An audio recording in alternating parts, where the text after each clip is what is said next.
ಸುಮ್ಮನೆ ಊಹೆ ಮಾಡ್ಕೊಳ್ಳಿ, ಅಕಸ್ಮಾತ್ ಒಂದೊಮ್ಮೆ ಬ್ರಿಟಿಷ್ ಈಗ ಬಂದು ನಮ್ಮ ಭಾರತವನ್ನು ಹಿಡಿದಿಟ್ಕೊಂಡ್ಬಿಟ್ರೆ ನೀವೆಲ್ಲ ಸ್ವತಂತ್ರ ಹೋರಾಟ ಮಾಡಿ ಬಿಡಿಸ್ತೀರಾ? ಇಲ್ಲ. ಯಾಕೆ ಗೊತ್ತಾ?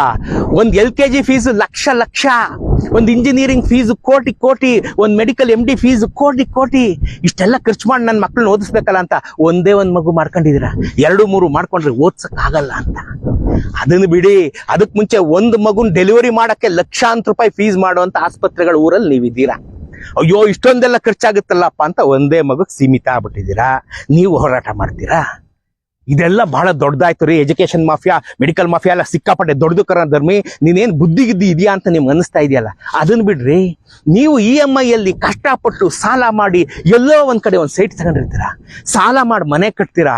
ಎಂತ ಸೊಗಸಾದ ಲೇಔಟು, 40 ಅಡಿ 60 ಅಡಿ 100 ಅಡಿ ರಸ್ತೆ, ಎಂತ ಚಂದಾಗಿದ್ಯಪ್ಪ, ನನ್ನ ಲೇಔಟಲ್ಲಿ ನಾನು ಆರಾಮಾಗಿ ವಾಕಿಂಗ್ ಮಾಡ್ಕೋಬಹುದು ಅಂತ ಕನಸ್ಕೊಂಡಿರ್ತೀರಾ. ಅಷ್ಟೇ 5 ವರ್ಷ ಊರಲ್ಲಿರೋ ವ್ಯಾಪಾರಸ್ಥರೆಲ್ಲ ನಿಮ್ ಲೇಔಟ್ ಬಂದು ಕೂತ್ಬಿಟ್ಟಿರ್ತಾರೆ. ಊರಲ್ಲಿರೋರೆಲ್ಲ ನಿಮ್ 60 ಅಡಿ ರಸ್ತೆ 20 ಅಡಿ ಆಗೋಗಿರುತ್ತೆ.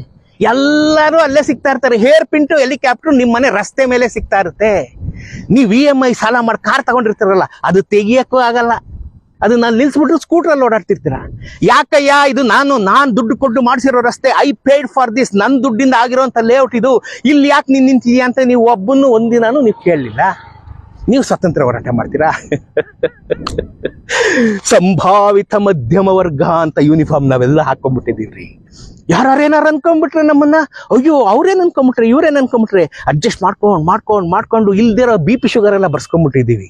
ಕಿತ್ತಾಕಿಯ ಸಂಭಾವಿತ ಮಧ್ಯಮ ವರ್ಗ ಅಂತ ಪೋಷಕನ್ ಕಿತ್ತಾಕಿ ಒಂದೇ ಒಂದ್ಸಲ ಒಂದು ಅನ್ಯಾಯ ಪ್ರಶ್ನೆ ಮಾಡಿ, ಯಾಕೆ ಇಲ್ಲಿ ನಿಂತಿದ್ಯಾ, ಬಿಡು ನನ್ನ ರಸ್ತೆಯನ್ನು ಖಾಲಿ ಮಾಡ್ಸು, ಯಾಕೆ ಇಷ್ಟು ಫೀಸ್ ತಗೋತಾ ಇದೆಯಾ ಕಮ್ಮಿ ಮಾಡು, ಯಾಕೆ ಇಷ್ಟು ಮೆಡಿಕಲ್ ಬಿಲ್ ಬಂದಿದೆ ಕಮ್ಮಿ ಮಾಡು ಅಂತ ಒಬ್ಬನ್ನ ಕೇಳ್ರಿ. ಒಂದು ಸಲ ಕೇಳ್ರಿ. ಜಯ ಸಿಗದೇ ಇದ್ರೂ ಪರವಾಗಿಲ್ಲ, ಒಂದು ಸಲ ನೀವು ಕೇಳಿ. 10 ಜನ ಆ ಥರ ಕೇಳಿದ್ರೆ ಅವೇರ್ನೆಸ್ ಬರುತ್ತೆ ರೀ, ಸಮಾಜದಲ್ಲಿ ಅವೇರ್ನೆಸ್ ಬರುತ್ತೆ. ಯಾರೋ ಬಂದು ನಮ್ಮನ್ನು ಕಾಪಾಡ್ತಾರೆ ಅಂತ ಕುತ್ಕೋಬೇಡಿ. ನಿಮ್ಮ ಬದುಕಲ್ಲಿ ನೀವೇ ಹೀರೋ, ನೀವೇ ಫೈಟ್ ಮಾಡ್ರಿ. ಇರೋದೊಂದು ಬದುಕು, ಫೈಟ್ ಮಾಡ್ರಿ. ನೆಮ್ಮದಿಯಿಂದ ಸಾಯ್ರಿ. ಐ ಆಮ್ ಎ ಫೈಟರ್ ಅಂತ ಸಾಯ್ರಿ. ಪ್ರಶ್ನೆ ಮಾಡ್ರಿ.